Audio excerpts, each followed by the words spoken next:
Multiplying and dividing is what we'll do most of the time in chemistry. And you'll multiply and divide like normal, but the answer cannot have more sig figs than either of the original numbers. So let's say that you were analyzing your car's performance and you traveled 278 miles and took 11.70 gallons of gas. Well, you calculate in your calculator and it comes out to be 23.76068, etc., etc., etc. To figure out sig figs here, the top number is 3 sig figs. The bottom number, 11.70, which has a 0, which counts, by the way, 4 sig figs. So when you multiply and divide, the answer has to have the fewest number of sig figs. So 3 is less than 4. We're going to round that number to 3 sig figs. So 23.76, etc. We'll cut it off after the 7. The first digit to be dropped is a 6, and that's between 5 and 9. So we'll round up. 23.8 miles per gallon is what we would call this. And most of the time in chemistry, these are the kind of problems we're going to do. All right, multiply and divide. And the smaller number of sig figs goes forward. So sometimes I'll tell you to fight for your sig figs. That just means we want to keep reporting as many sig figs as possible. And if you can keep those sig figs going, it's usually better than if you don't have enough sig figs. Adding and subtracting is a little bit different than multiplying and dividing. It's not about the total number of sig figs, but it's about the doubtful digit. So remember, the doubtful digit is the last number. So for 3.18, it's the 8. That's the doubtful digit. That's the 100th spot, if you remember from math. But if we're adding to the 3.18, 0.01315, in that number, the 5, the last number, is the doubtful digit. That's the 100,000th spot. All right. So when you're adding those numbers up, the calculator will give you 3.19315. But the problem in chemistry and in science is that after the 8, we don't know those numbers. If they happen to all be zeros, then 3.19315 would be right.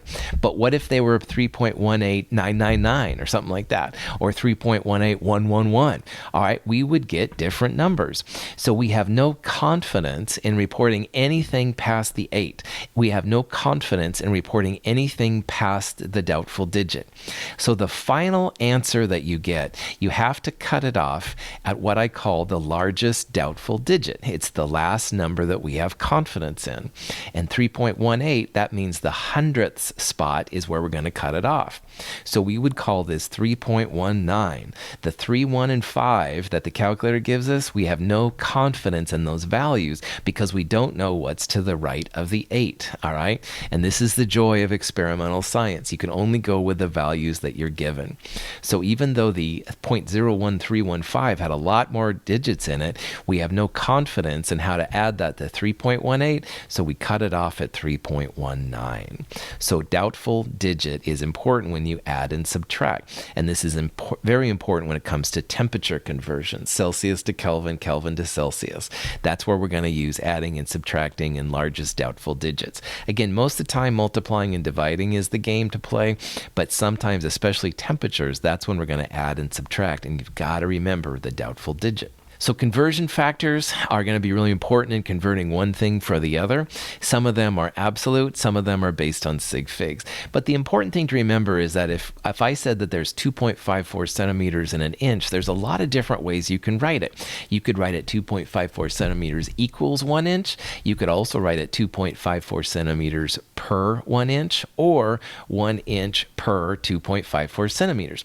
These conversion factors you can flip up and down. Numerators and denominators can be flipped, and you use what's right for you. Most of the time, conversion factors will follow sig fig rules, like densities and molar masses and stuff we'll talk about later, but there are a lot of definitions that don't worry about sig figs. So for example, in the English world, 1 foot is exactly 12 inches, or the imperial unit. 60 seconds is exactly equal to 1 minute in our science world. All the metric conversions are those kind of things. Those are the things that you would ignore sig figs. But boy, most of the time when it comes to conversions, use sig figs and think about them as you do your math. So in this problem, if we wanted to turn 34 inches into centimeters, we have a conversion of 2.54 centimeters per inch. We could write that as 1 inch over 2.54 centimeters, but in this problem, we want to write 2.54 centimeters per 1 inch. And the reason you do that is you want, like we talked about earlier, you want to have one unit cancel the other. Though the starting unit cancels and the desired unit, centimeters, is the one left over. So you want to cancel out those inches, get just the centimeters left, and you will be good to go.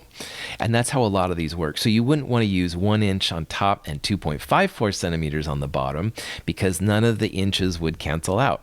You always want to have something cancel out before you get to your final unit. Sometimes you'll see a mass percentage in chemistry. This is another kind of analysis we'll use once in a while.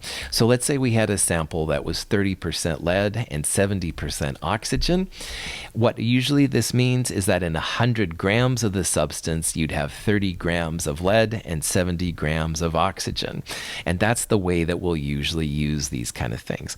This is a mass percentage, so that means grams, all right? So in 100 grams, you'd have 30 grams of lead, 70 grams of oxygen.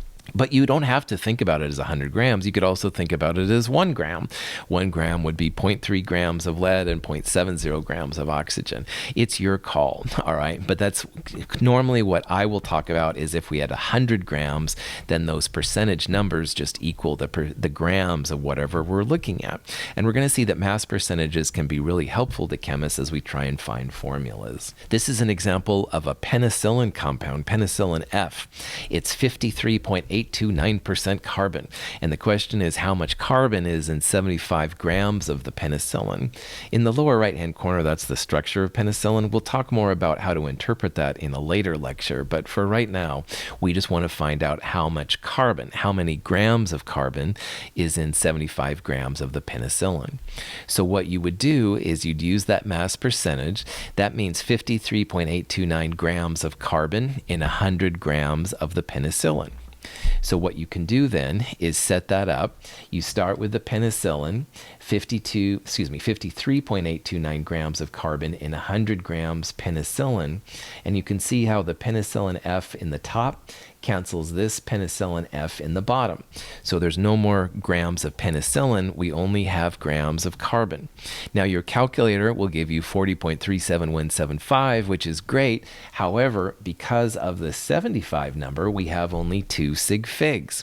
53.829 has 5 sig figs, but we want to have the fewer sig figs go forward.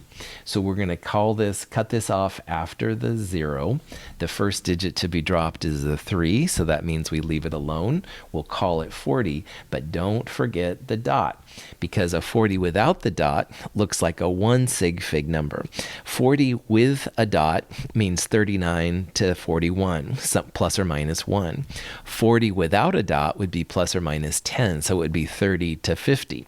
So we're going to maintain the 2 sig figs by putting the little dot right there. Chemistry, gotta love it. Once in a while, a volume percentage is used. So like in 100 milliliters, you'd have 53 milliliters of carbon or something like that. Not as common, all right? And especially not in our classes. Most of the time in this class, you can just assume that they are mass percentages based on grams, all right? So if you see percentages, unless I tell you otherwise, just assume that they're grams based, not milliliters or something like that.